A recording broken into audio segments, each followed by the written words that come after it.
Freddie Mercury, known for his flamboyant stage presence and incredible vocal range, would go on to become one of the most legendary figures in rock history as the visionary frontman of the band Queen. Born Farrokh Bulsara on September 5, 1946 in Zanzibar, Tanzania. Freddie attended English boarding schools in India from the age of 8.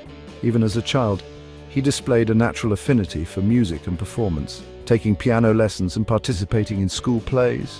He and his family returned to Zanzibar after secondary school, before moving to England to flee Zanzibar Revolution.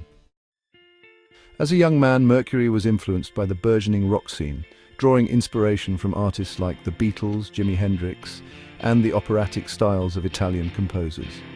These eclectic influences would shape his unique approach to music. He formed a school band, the Hectics, when he was 12 and covered rock and roll artists such as Cliff Richard and Little Richard.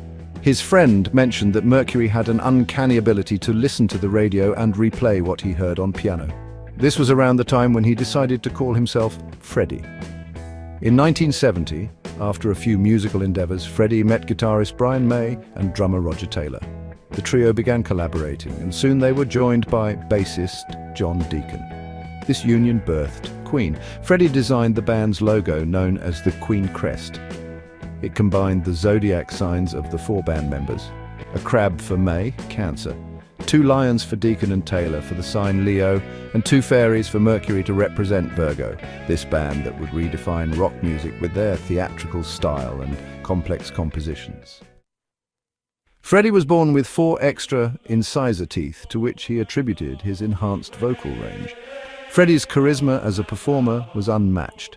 His ability to connect with the audience became a cornerstone of Queen's live performances. He often encouraged fans to sing along, creating an atmosphere where everyone felt included in the experience.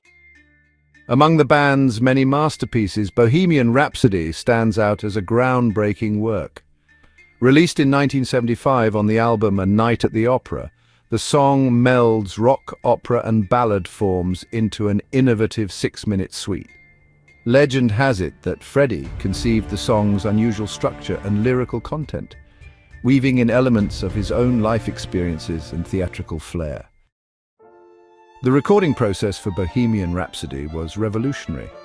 The band utilized multitracking techniques to create rich vocal harmonies, with Freddie leading the charge. His vision was bold. He wanted the song to be an incredible auditory journey, something audiences had never heard before. Due to recording limitations in 1975, the band had to bounce the tracks across 8 generations of 24-track tape, meaning that they required nearly 200 tracks for overdubs.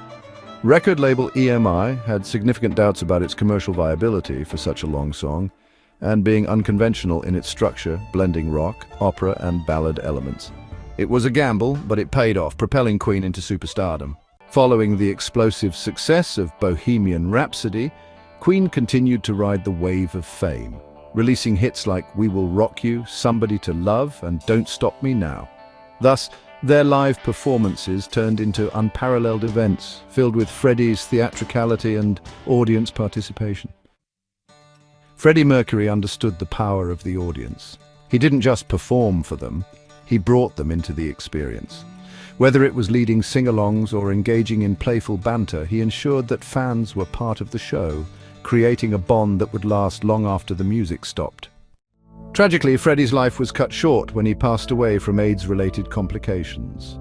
Freddie Mercury was diagnosed with AIDS in 1987 and continued to record with Queen until he publicly announced of his condition. His death was the next day on November 24, 1991. He passed away from complications related to the disease at the age of 45. After his death, in 1992, a tribute concert in his honor was held at Wembley Stadium to benefit AIDS awareness.